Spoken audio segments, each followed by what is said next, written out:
Olá a todos, bem-vindos a mais um vídeo de Teoria dos Seguros ou Teoria do Risco, no qual vamos dar continuidade ao conteúdo de Modelo do Risco Individual, nossa segunda e última aula sobre esse assunto. Na aula anterior, nós falamos sobre a distribuição de sinistros ou perdas agregadas pelo modelo individual, SIND, e focamos basicamente na obtenção dos dois principais momentos da distribuição de SIND, esperança e variância.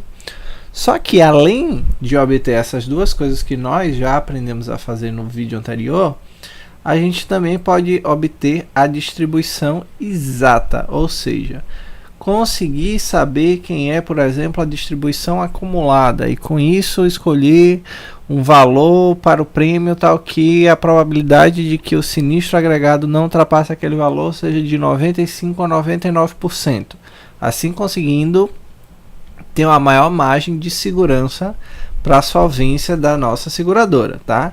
Então a gente vai ver como obter essa distribuição de SIND, tá? Distribuição de probabilidade, de duas maneiras nesse vídeo de hoje. A primeira maneira é por convolução. E o que é uma convolução, tá? Em teoria da probabilidade é o mecanismo utilizado para encontrar a distribuição da soma de variáveis aleatórias independentes. E é exatamente isso que a gente tem em SIND, a soma de variáveis aleatórias xi independentes. E aí como é que funciona a convolução, tá? No caso mais simples, em que eu tenho a soma de somente duas variáveis aleatórias, x e y, sendo z a soma dessas duas variáveis, tá? Então z está fazendo o papel de SIND, a probabilidade de SIND, no caso z, assumir um determinado valor, vai ser dado como? Quando eu tenho a distribuição discreta, a gente faz o somatório indo, tá? Aqui a gente coloca de menos infinito até mais infinito, porque essa é a definição de uma convolução. Mas a gente sabe que no nosso caso a gente não precisa fazer isso, porque SIND vai ser composta por xi e esses xi estão representando a distribuição do sinistro, caso ocorra ou não, né, o i vezes o bi. E ou é 0 ou é 1 e bi é uma variável estritamente não negativa. Então a gente, por exemplo, não precisaria somar de menos infinito até infinito, seria só de 0 até infinito, porque para todo o resto essas probabilidades seriam 0. Mas enfim, a ideia é que, ora, se z é a soma de x mais y, eu tenho que fazer tal que eu olhe qual é o valor de x que dá um determinado valor e y é z menos aquele valor, porque quando eu fizer a soma de x e y, eu vou ter k mais z menos k, que vai dar igual ao z da nossa probabilidade em análise, tá? Então, para cada probabilidade de z assumir um determinado valor, eu teria que fazer o somatório para todos os valores possíveis de x e y que desse aquela combinação. A gente vai fazer já um exemplo e fica um pouco mais claro isso, tá? Agora, quando a gente tem que x e y são contínuas, tá? Aí a representação da convolução vai ser dado por esse símbolo aqui, convolução dessas duas densidades. Como é que vai funcionar? A gente vai ter uma integral, tá? Que a gente pode observar de duas maneiras, mas seguindo a mesma lógica anterior, tendo a densidade f da distribuição de x e g da distribuição de y. Z menos t, t, porque eu sei que z menos t mais t vai dar o meu z, tá? Então teria que fazer essa integral, podendo olhar isso tanto pelo lado de x como pelo lado do y. Não faz diferença a nenhuma dessas duas formas, tá? Evidentemente aqui, como eu tenho a soma de x1 mais x2 mais x3 até xn, esse é um processo bem trabalhoso que já a gente vai ver como funciona no caso discreto, que na verdade acaba dando um pouco mais de trabalho que o contínuo, que é somente entre aspas, a resolução de integral, tá? Mas já fica aí o adendo de que convolução é uma coisa trabalhosa. Mas enfim, vamos olhar aqui como é que funciona isso. Se eu tenho duas variáveis aleatórias x e y para o arremesso de um dado, tá? Jogo o dado primeira vez x, segunda vez y. E aí eu quero saber qual a probabilidade de z, que é a soma de x e y, tá? Tá definido aqui, assumir o valor 5. Então eu não estou pedindo para obter todos os possíveis valores de z e a probabilidade, é só um caso específico. Como é que a gente calcula a probabilidade de z ser igual a 5, tá? Qual é a probabilidade de z ser igual a 5? A definição diz que eu tenho que fazer o somatório indo de k de menos infinito, a gente vai começar pela definição e depois vai ver a particularidade do nosso exemplo, até mais infinito, da probabilidade de x ser igual a k, vezes a probabilidade de y ser igual a 5, que é o nosso zzinho, né, que a gente assume, menos k. Evidentemente que eu não preciso olhar isso para todos os casos de menos infinito a mais infinito, porque eu sei o quê? Que meu dado só vai de 1 até 6. Mas quais são os valores de interesse aqui? Ora, eu sei que para mim a soma dá 5, nenhum dos dois dados pode dar 6, nem 5, tá? Porque 5 mais o menor valor do outro dado é 1, daria 6. Então, na prática, a gente só tem que olhar do menor valor que o dado assume, 1, até 4, porque qualquer valor acima de 4, a gente sabe que isso daqui não vai dar certo. Porque, por exemplo, vamos olhar se a gente fizesse até 7. Na hora que eu colocasse 7 aqui no lugar desse k, eu teria a probabilidade de y ser igual a 5 menos 7, que é menos 2. Qual a probabilidade de y ser menos 2? É 0. Tá? Então, por isso que a gente consegue olhar só de 1 a 4, porque qualquer outro valor que eu coloque aqui para x assumir, ou a probabilidade de x assumir aquele valor é 0, por exemplo, x ser 10, ou se eu boto um valor que x pode assumir como 6, na hora que eu jogar aqui, eu vou ter uma probabilidade de y que não existe, que vai ser igual a 0. Tá? Então, é isso que a gente tem que começar a analisar. Mas bem, probabilidade de x ser igual a k, vezes a probabilidade de y ser igual a 5 menos k.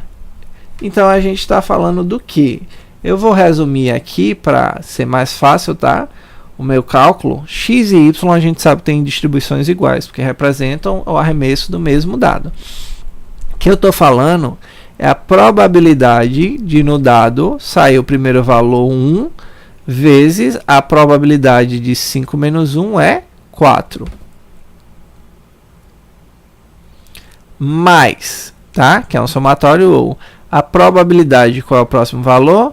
2. Vezes a probabilidade de 5 menos 2, 3. Mais a probabilidade de 3, 5 menos 3, 2. Mais a probabilidade de 4, vezes a probabilidade de 5 menos 4, 1. Então, isso daqui representa o valor quando eu jogo o dado a primeira vez, que é o meu x, e os outros representam o valor que eu tenho que tirar em y para obter aquela soma desejada de 5. Eu sei que cada face do dado, se eu suponho que ele é não viesado, tem chance igual de 1/6 de aparecer, então isso é 1/6 vezes 1/6 para cada um desses produtos, que dá 1/36. Fazendo isso 4 vezes, eu tenho um total de 4/36 ou 1/9. Tá? É assim o processo de convolução. Então, para obter uma simples probabilidade de um determinado valor específico no arremesso do dado, que é um caso bem simples, a gente vê aí o trabalho que dá. Tá? E uma forma de fazer isso, quando eu tenho só x e y e discreto e não assumindo muitos valores, é fazer uma tabela de 2 dimensões, com os valores de x e de y, e olhar ali quanto é que dá a soma, tá?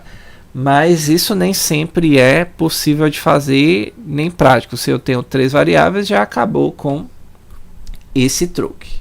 Pois bem, para os nossos sinistros agregados, eu não tenho só 2 variáveis, eu tenho um total de n apólices que vão entrar lá na minha conta. E como é que eu faço a convolução? Eu tenho que fazer por partes. Como assim? Primeiro eu vou obter a distribuição de x1 mais x2, porque o método só permite obter a soma de 2 variáveis aleatórias. Depois, dado que eu sei a distribuição de x1 mais x2, foi o primeiro passo, eu vou obter a distribuição de x1 mais x2 mais x3. Lembra que a gente estava chamando no exemplo anterior, e quando eu defini convolução z como x mais y? Então, esse carinha aqui é o nosso z lá do exemplo. Então, teria z mais x3.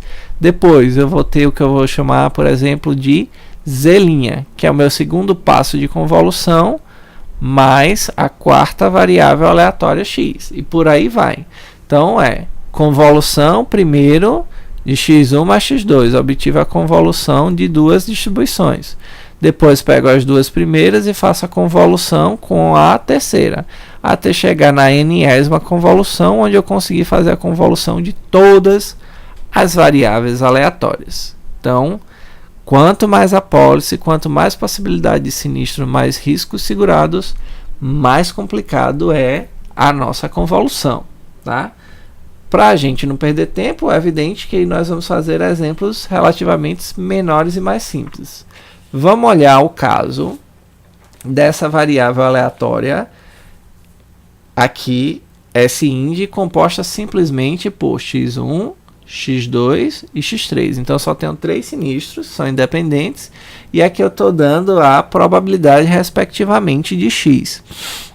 Reparem que eu já estou falando diretamente de x e não de I e BI. Eu já fiz a composição daquelas duas distribuições. Então, aqui está a probabilidade de x ser 0, ou seja, isso daqui nada mais é do que o próprio QI, tá? A probabilidade de não ter sinistro é 0,4 no primeiro, 0,5 no segundo, 0,1 no terceiro. E aí, dados os valores que eles assumem, que pode ser 1 no caso de P1, no caso a variável aleatória x1, ou nos outros dois casos, os valores que podem assumir é 1 ou 2. E aí eu peço para fazer a convolução dessas 3 variáveis aleatórias e obter a probabilidade de essa convolução dar 2, tá?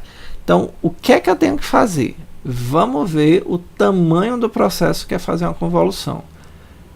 Eu tenho que obter a distribuição primeiro. Se eu quero a convolução das 3 variáveis aleatórias, eu tenho que primeiro fazer para 2 variáveis aleatórias e ver todos os possíveis valores que x1 mais x2 podem me dar.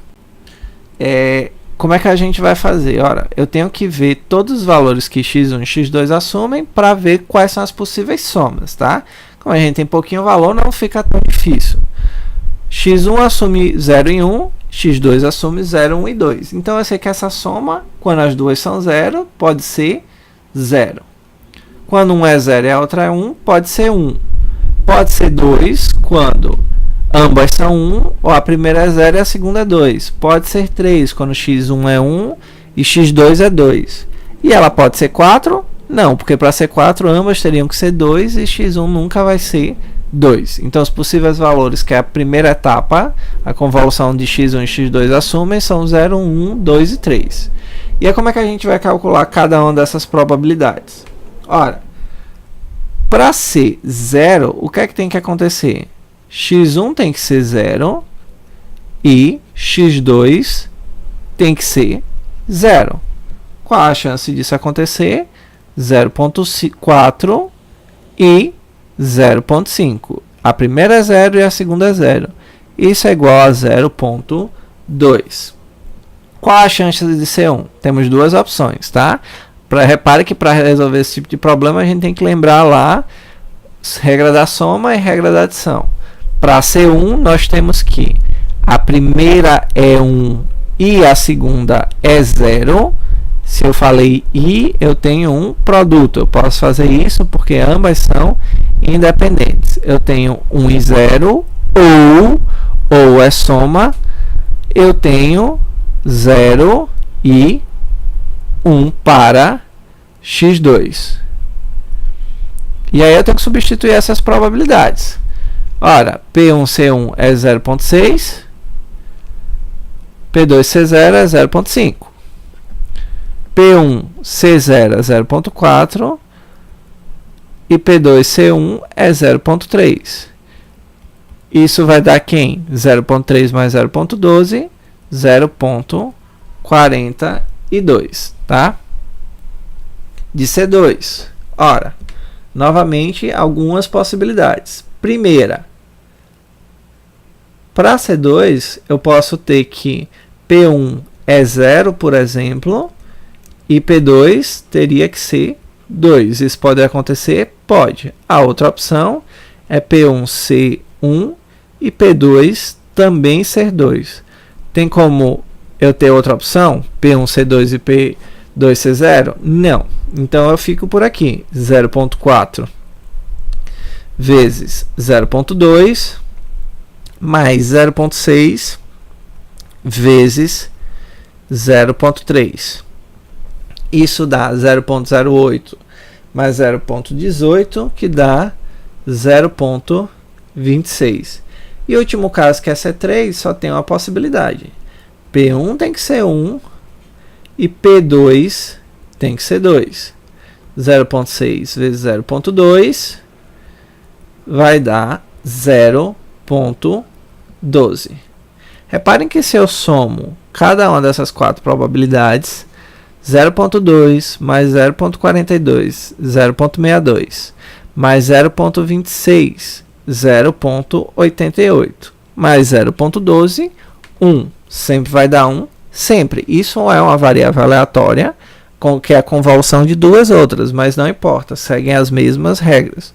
Probabilidade é um número entre 0 e 1, a soma de todos os possíveis resultados somando as probabilidades deles tem que dar igual a 1. Não há outro possível resultado. Da mesma forma que a soma de cada uma dessas distribuições de x, a probabilidade tem que ser 1, porque dentro daquela variável aleatória da perda referente àquele risco, só pode acontecer aqueles possíveis valores, tá? Então vejam, isso tudo que a gente fez foi para fazer a convolução inicial de quem? Da x1 com x2, mas não foi isso que a questão pediu. A questão quer a convolução de x1 mais x2 mais x3. Então a gente tem que fazer o segundo pedaço. Se a gente quisesse a convolução total, iria, tá? Quem é o menor valor? 0. Elas sempre assumem valores naturais 0, 1, 2. Eu sei que a primeira só pode assumir no máximo 1, as outras duas 2. Então 1 mais 2 mais 2. 1 mais 2 mais 2. Isso daria 5. Então seria 0, 1, 2, 3, 4, 5. Nós teríamos que considerar todos esses cenários.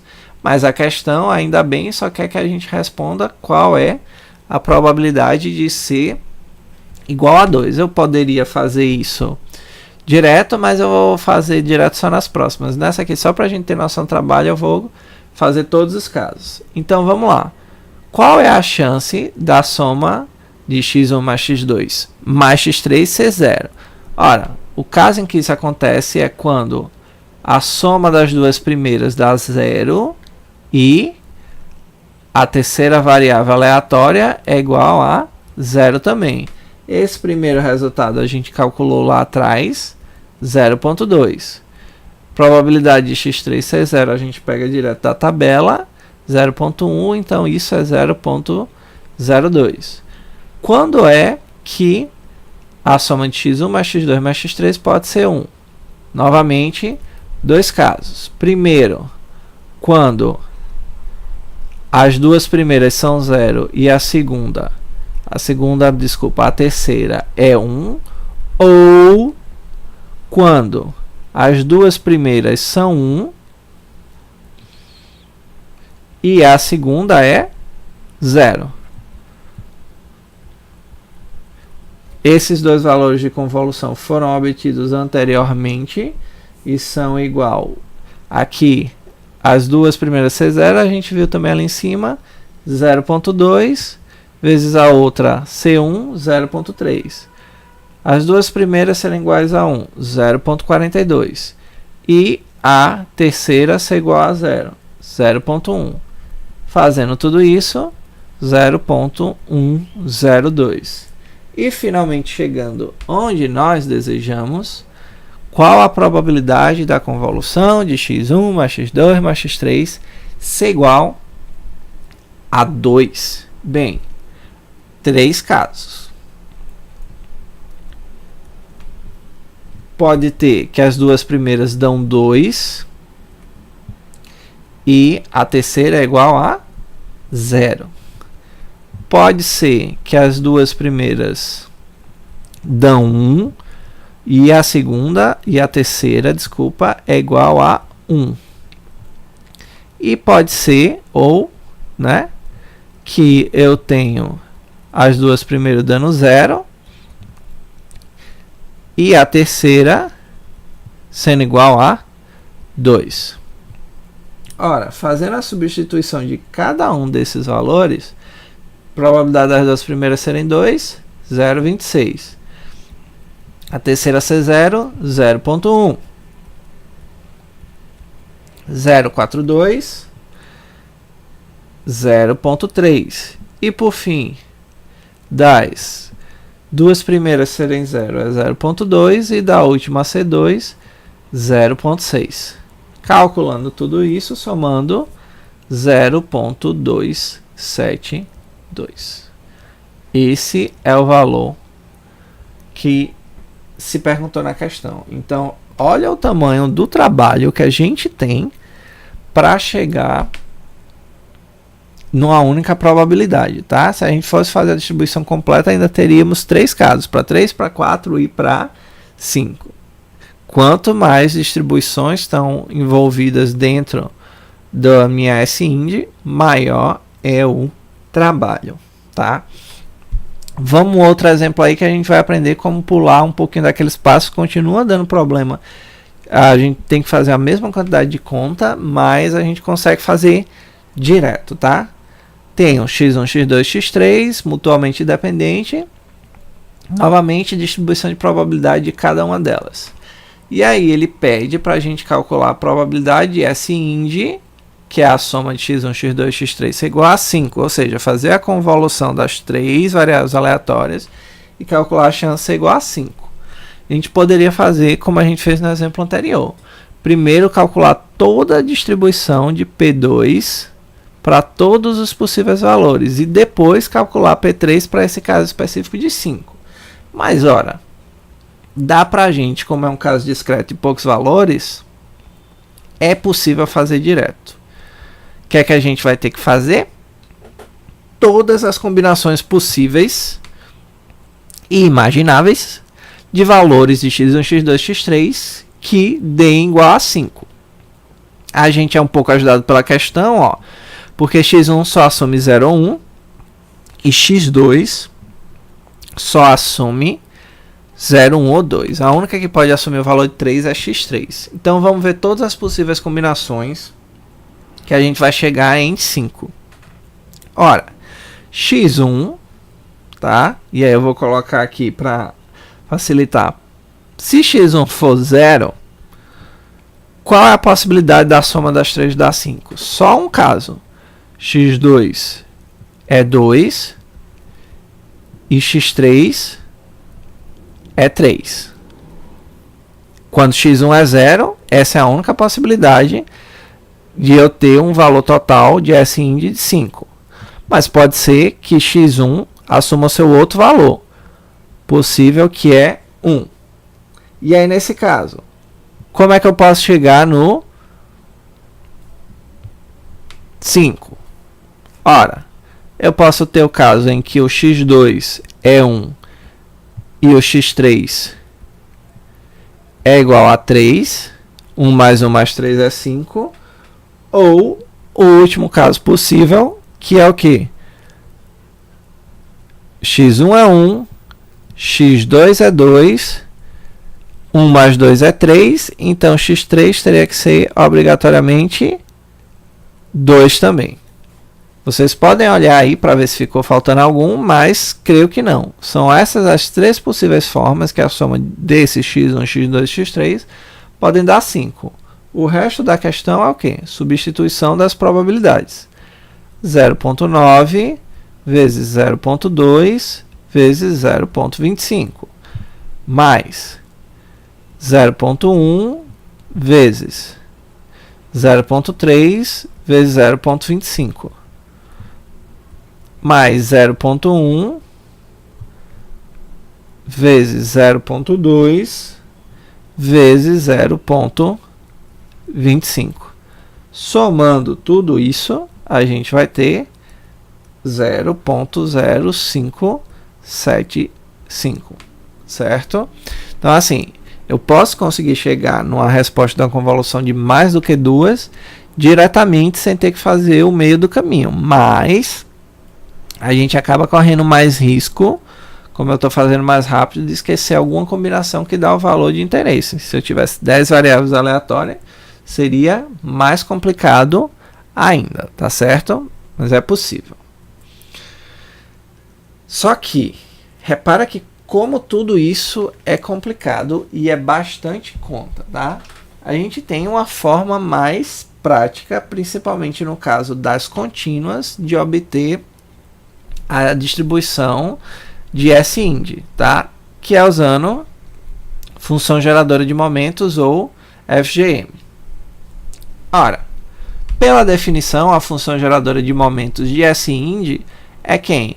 É a esperança de E elevado a t, o momento t, vezes S-ind.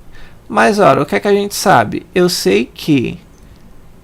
Vou fazer um pouco grande para ficar mais fácil de ler. Eu sei que S-ind é a soma dos xi, que são os meus riscos, meus sinistros, minhas perdas aleatórias. E eu sei, propriedade básica, que eu posso usar a propriedade distributiva. T de x1 mais t x2 mais t x3 mais até t xn. Só que eu sei que se eu tenho E elevado a mais B mais C mais D, eu sei que isso, na verdade, é o produto de E elevado a tx1 vezes E elevado a tx2 até o E elevado a txn. Só que, novamente, eu sei que x1, x2, xn são todos independentes. Então, a esperança do produto é o produto das esperanças, que vai ser igual a isso aqui. Esperança do produto é o produto das esperanças somente porque elas são independentes. Tá?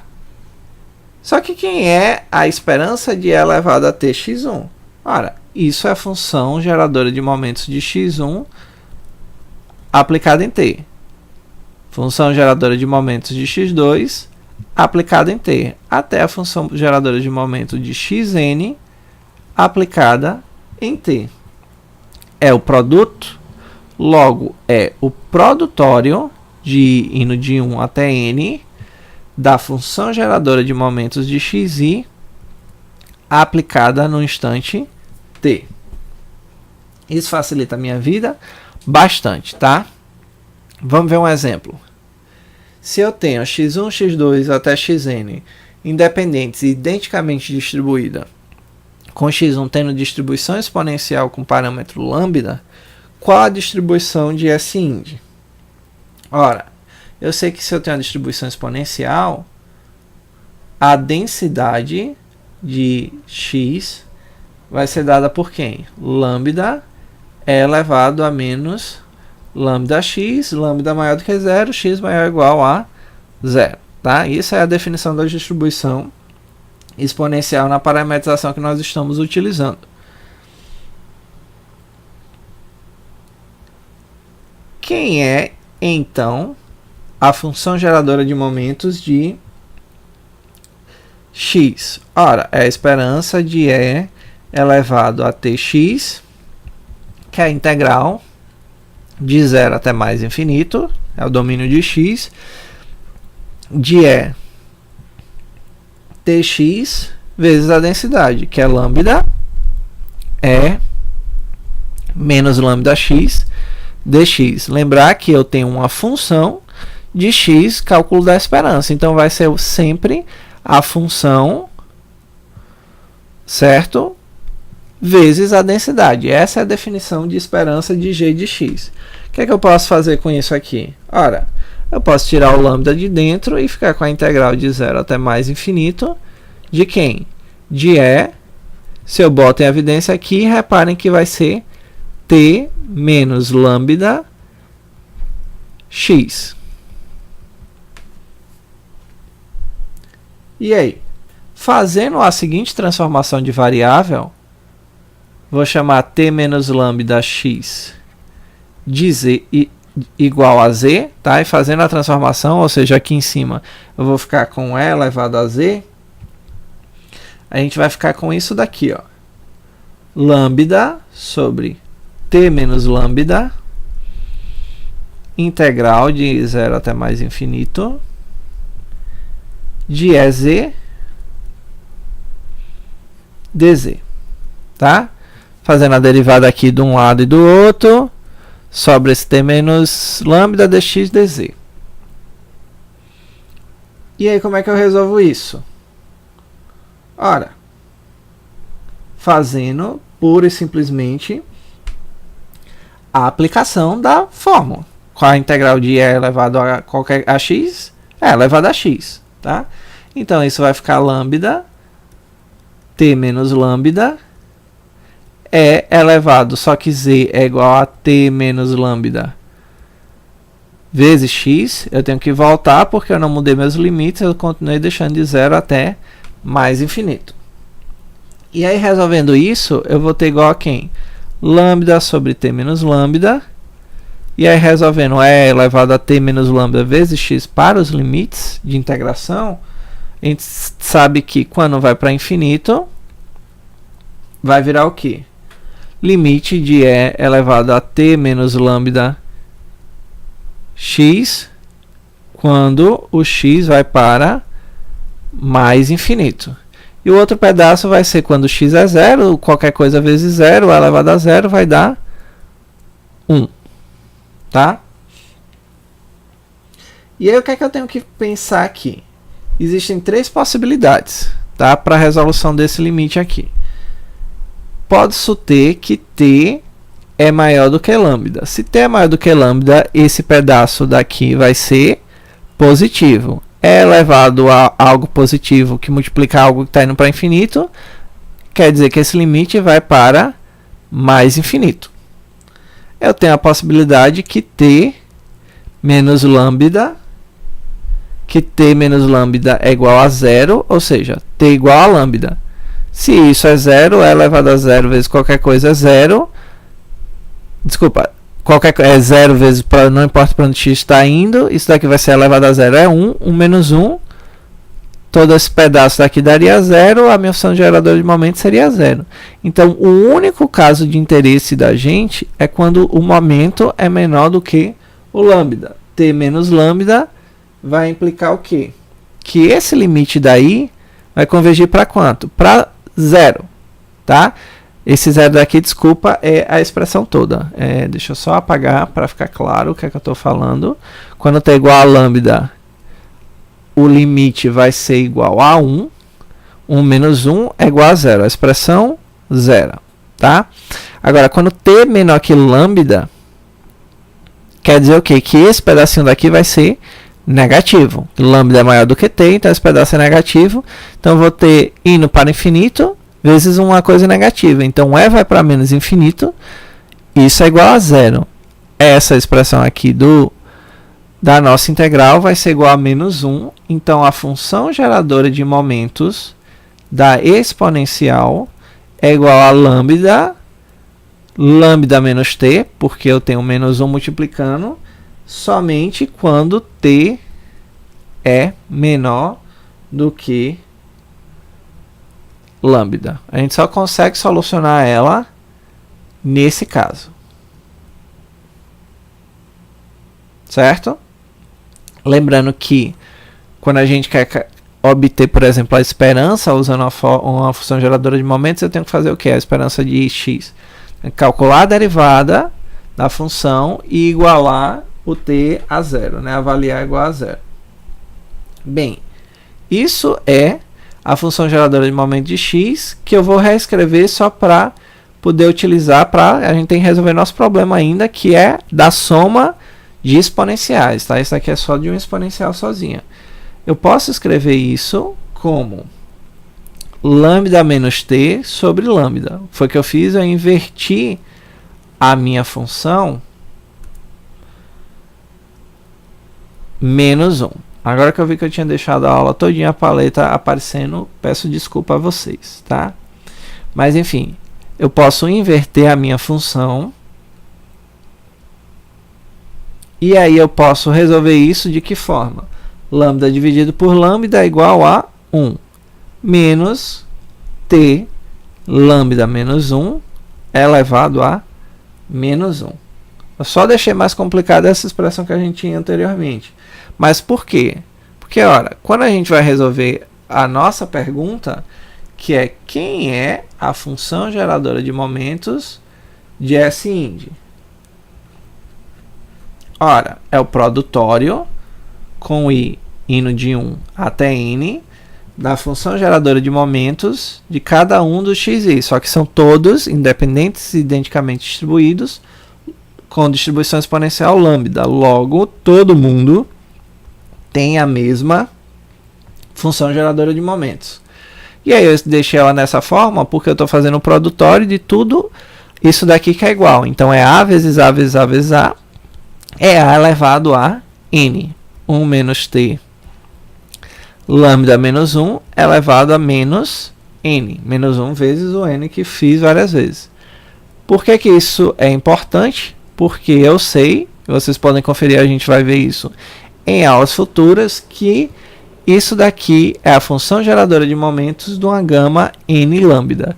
E eu sei que, dado uma função geradora de momentos, eu tenho uma única distribuição de probabilidade. Eu não tenho duas distribuições diferentes com a mesma função geradora de momentos. Então, o que é que esse resultado revela para a gente?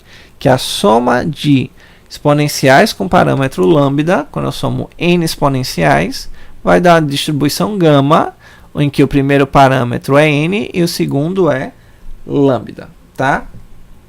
Então, isso é um resultado que a gente já sabe normalmente, que a soma de exponenciais é uma gama, dado que as exponenciais sejam identicamente distribuídas independente, mas a gente vê aqui também que na teoria do risco esse resultado aparece. Mas enfim, outra coisa que a gente pode fazer para obter a distribuição de S_ ind, além de obter as distribuições exatas, é fazendo uma aproximação, tá? Então não vai ser um resultado exato, mas um resultado aproximado por uma distribuição normal. E aí o que a gente sempre tem que lembrar é que a aproximação normal tem suas desvantagens, sempre, tá? Aqui qual é a primeira desvantagem que a gente pode citar sem chegar nos pormenores, que ainda existem também. Mas é que a distribuição normal, ela assume qualquer valor dentro do intervalo real, de menos infinito até mais infinito. Por menor que seja a probabilidade de assumir vários desses valores, essa probabilidade existe. Então, o que é que eu estou dizendo? Na hora que eu faço uma aproximação dizendo que S_ ind vai ter uma distribuição normal, eu estou assumindo que isso pode ir de menos infinito até mais infinito. Só que S_ ind são perdas financeiras, que vão de 0 a algum número positivo. Então, isso nunca pode assumir um valor negativo. Evidentemente que se a gente está fazendo uma aproximação bem feita, a chance de assumir um valor negativo é mínima, que pode ser considerada quase, se não zero, de tantas casas que nós precisaremos para chegar numa casa significante dentro dessa probabilidade. Mas é bom lembrar que isso é uma limitação de uma aproximação pela normal. Mas, enfim, certas distribuições pode ser complicado ou praticamente impossível obter a distribuição de S_ ind, tá? Como eu falei, convolução pode dar muito trabalho e a função geradora de momentos pode ser complicada. Às vezes existem algumas distribuições de probabilidade mais novas que às vezes ainda nem se tem a função geradora de momentos dela, tá? Mas isso a gente fala mais à frente sobre quais distribuições seriam essas. De qualquer forma, em tais casos é possível utilizar a aproximação normal, ou seja, o teorema do limite central. A gente pode usar, por quê? Porque S_ ind é uma soma de variáveis aleatórias. E isso é o que é necessário para se utilizar o teorema do limite central. E aí a gente precisa o quê? Que x1, x2, xn sejam identicamente distribuídos e independentes. Independente é algo inerente ao risco individual. A gente só precisa agora que elas também tenham a mesma distribuição. O que a gente precisa não é só que n, ou seja, o número de apólices seja grande, mas a quantidade de sinistros deve ser grande. Ora, por que isso? Porque eu posso ter muitas apólices, mas ter no total só 3 sinistros. Então, na prática, o que eu estou somando são aqueles 3 sinistros. E qual a chance de 3 sinistros que tem a distribuição, cada um deles gama, tem a distribuição normal? Muito pouca, tá? Então, por isso que a gente também precisa de um grande número de sinistros. Mas aí, só relembrando o que é que o teorema do limite central diz. Se eu tenho um conjunto de variáveis aleatórias, uma amostra aleatória, tá? Ou seja, eu não sei quais são esses valores ainda, são variáveis aleatórias, I e D, tá? Independente, identicamente distribuída. Todas elas, tá? Eu não preciso saber a distribuição exata dessas minhas distribuições x1 até xn. Eu só preciso que elas todas tenham mesma média, que elas são identicamente distribuídas e que a variância delas é finita. Se a variância é infinita, eu não posso usar o TLC. E o que é que eu sei disso? Que a média dessas variáveis aleatórias vai ter que características? A média das médias, ou seja, a esperança matemática dessa minha média amostral, tá? X barra grande, porque é uma amostra aleatória, eu não obtive os valores ainda. Ele converge em probabilidade, não vou retornar a esse assunto, que convergência é um assunto um pouco mais extenso, mas em probabilidade eu tenho convergência para a média da mesma média das minhas variáveis aleatórias quando n vai para mais finito, ou seja, quando a minha amostra é grande e a raiz de n de x barra menos mi tem a distribuição aproximadamente normal 0,2, ou, organizando isso, a distribuição da minha média amostral segue uma normal com média mi sigma 2 sobre n, independente da distribuição original de x. Se x tinha distribuição normal, esse resultado para x barra é exato. Mas, se eu tenho uma amostra grande, eu posso utilizar essa aproximação. Lembrando que no nosso caso também precisamos de um número de sinistros grande para que essa aproximação seja uma boa aproximação, tá? E aí como é que a gente vai determinar o valor do prêmio sabendo disso, tá? Ora, o que é que a gente pode ver?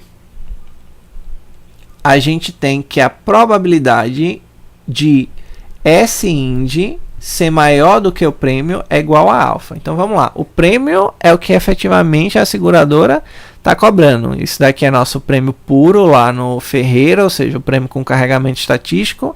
Aquilo que eu uso para cobrir as indenizações e flutuações estatísticas no valor da indenização. E eu estou vendo qual a probabilidade do valor do sinistro ser maior do que isso. Ou seja, eu tenho que pagar mais do que eu recebi. Então eu não tenho dinheiro para pagar do que isso. Então, esse alfa é o que a gente vai chamar lá na frente de probabilidade de ruína. A probabilidade de eu me tornar insolvente e não ter dinheiro suficiente para pagar as indenizações devidas com o valor do prêmio que eu acumulei. Então, se isso é a probabilidade de ruína, isso aqui vai ser a probabilidade de não ruína, tá?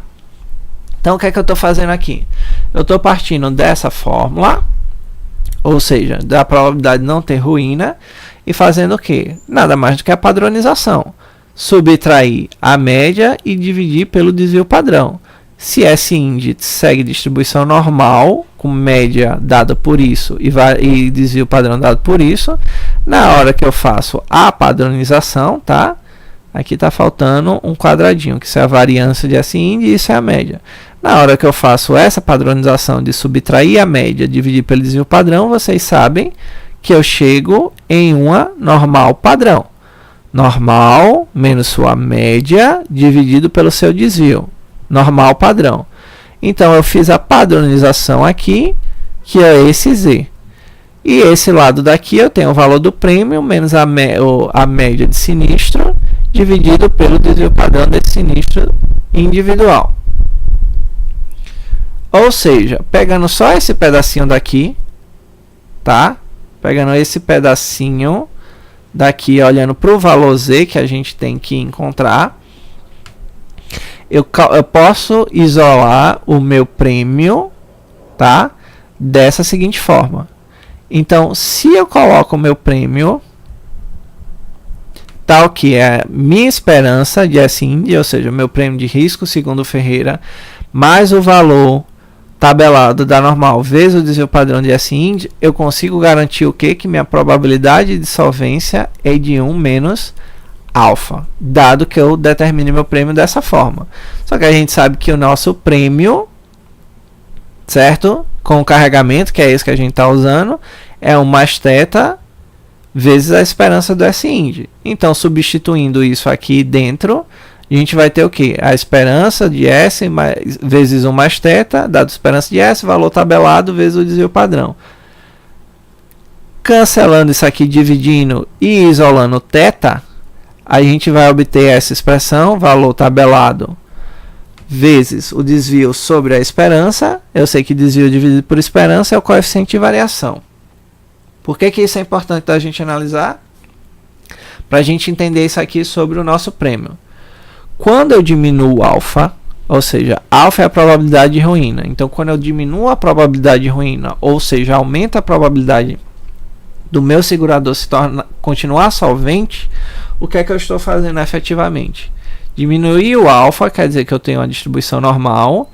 Esse daqui era o meu alfa original, certo? O alfa é a área, e agora eu diminuí, ou seja, eu tenho uma área menor. Alfa' é menor do que alfa. Se eu diminuir, eu tenho que o meu valor tabelado, então, aumentou. Se o valor tabelado está aumentando, isso quer dizer o que sobre o θ? Que o θ aumenta. Logo, o que a gente espera é evidente. Se eu quero uma probabilidade maior de solvência, o meu carregamento para variações estatísticas do meu prêmio puro vai ter que aumentar, tá? Então é isso que essa conclusão está dizendo para a gente.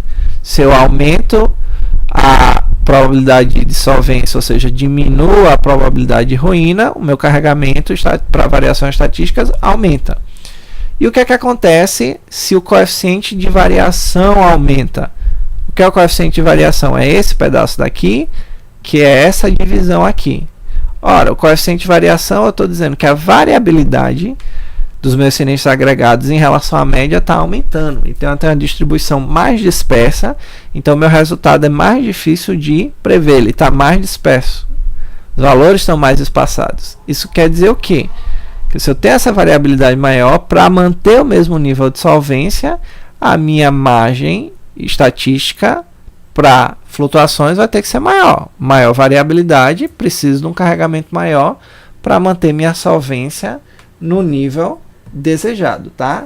Então é interessante e importante a gente ver como funciona dentro da fórmula, no caso da aproximação normal, que a gente começa a entender essas questões, que mesmo que eu não vá utilizar a distribuição normal, a aproximação para S-Ind, eu uso outra distribuição, essas ideias continuam sendo verdade. Para ter a maior probabilidade de solvência, eu tenho que aumentar o meu carregamento em cima do prêmio puro. Para ter a mesma probabilidade de solvência, dado que eu tenho agora uma distribuição com a dispersão maior, eu vou ter que novamente aumentar o valor do meu prêmio, tá ok? E aí, para a gente finalizar, vamos ver só um exemplo utilizando uma aproximação normal, tá? Eu tenho um portfólio composto por 100 apólices, tá? Então a gente já sabe, se é 100 apólices, todo mundo com o mesmo risco, o que isso está dizendo para a gente é que vai ajudar na hora lá de fazer a continha. Eu estou dizendo que em 95% delas, eu espero não ocorrer sinistro no próximo ano, ou seja, no ano de análise, em que 5% delas ocorre apenas um sinistro, que é uma coisa que tem que ser para eu poder usar o risco individual. Então o que eu estou dizendo aqui no final das contas é que Q é igual a 0,05, é a chance de sinistro, e P é igual a 0,95. Já é essa informação que a gente teve, que o nosso N é 100. E aí a variável aleatória B, montante sinistro, repare que não tem um izinho, porque todas elas são o mesmo risco. Tem distribuição uniforme no intervalo 0 a 1000. E aí eu peço para encontrar os momentos que a gente viu na aula anterior e qual deve ser o montante de prêmios coletados para que seja possível a seguradora pagar todos os sinistros com a probabilidade de 95%, ou seja, a margem de ruína, a chance de ruína seria 5%. Então vamos começar pela esperança do S-Ind. Ora, quem é essa esperança, essa média? Eu sei que a fórmula é o somatório da média do meu valor vezes a probabilidade do sinistro para eu ter a indenização. E indo de 1 até 100, que é o número de apólices que eu tenho. Todas as apólices se comportam igual, então eu jogo fora esse somatório. Eu vou multiplicar 100 vezes a média de indenização de sinistro. É uma uniforme de 0 a 1000, então a gente sabe que na uniforme a média é A mais B dividido por 2. 0 mais 1000 dividido por 2 é 500, vezes a probabilidade de sinistro, que é 0,05. Calculando isso, a gente vai ficar com 2.500. Certo? Sem muito segredo. E a variância de S-Ind?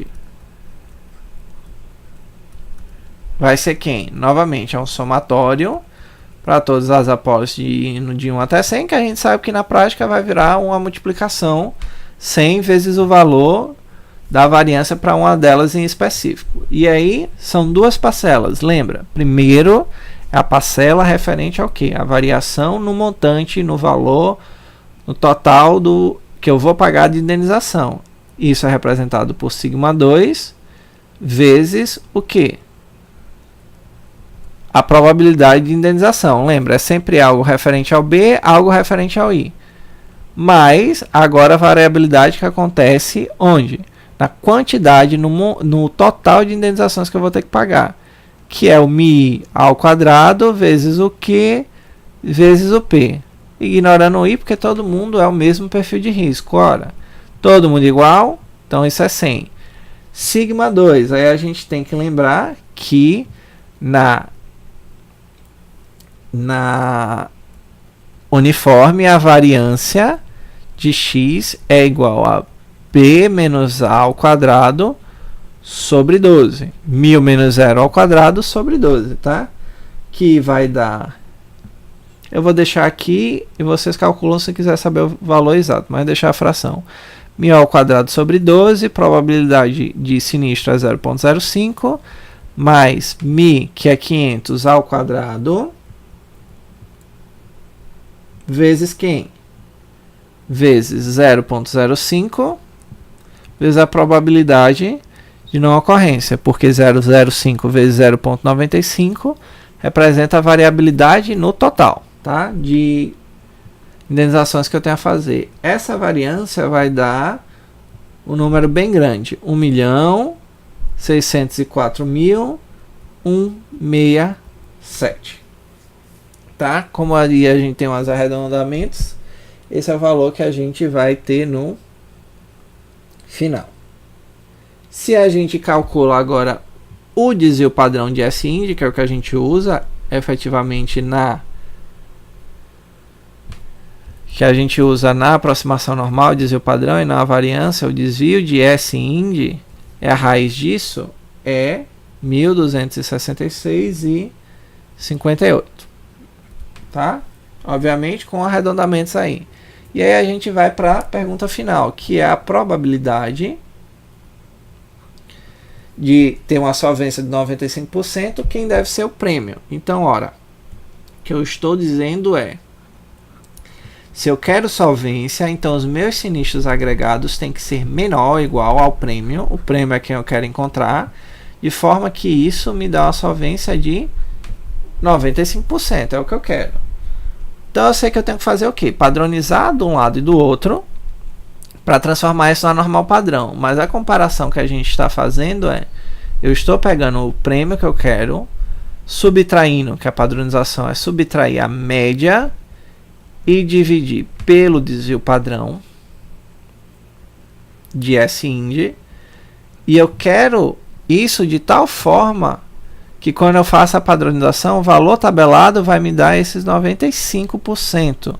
Ou seja, eu quero o prêmio tal que a área daqui, o valor tabelado, vai me dar 0,95. E aí eu tenho que saber manipular a distribuição normal, saber que o valor que me deixa essa área aqui é 1,645. Eu tenho 0,95 à esquerda e à direita eu tenho 0,05. Então o que eu tenho, na verdade, é que meu prêmio vai ser igual ao quê? A esperança de S-IND mais 1,645, que é o valor tabelado, desvio padrão de S-IND. Esses dois valores a gente obteve no item anterior, que são iguais a 2.500, o risco médio, mais a variação que a gente está adicionando para garantir flutuações estatísticas, que vai dar um total de valor tabelado, 1.645, vezes o desvio padrão, 1.266,58.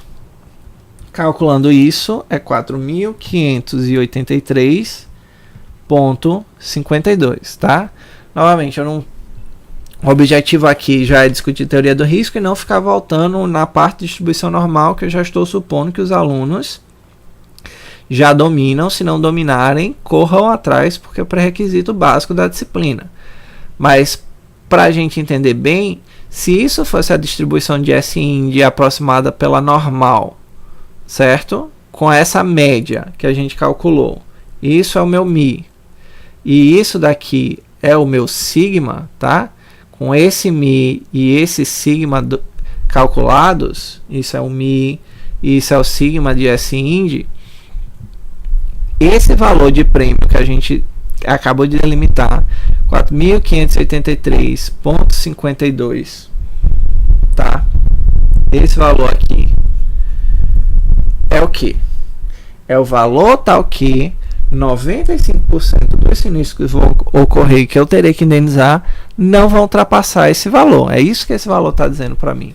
95% das indenizações que eu tenho que fazer estão abaixo desse valor, quando eu tenho aquela distribuição que nós estamos em consideração. Lembrando que isso é o prêmio total da carteira e não da apólice. São 100 apólices e cada uma delas tem um valor de indenização entre 0 e 1.000.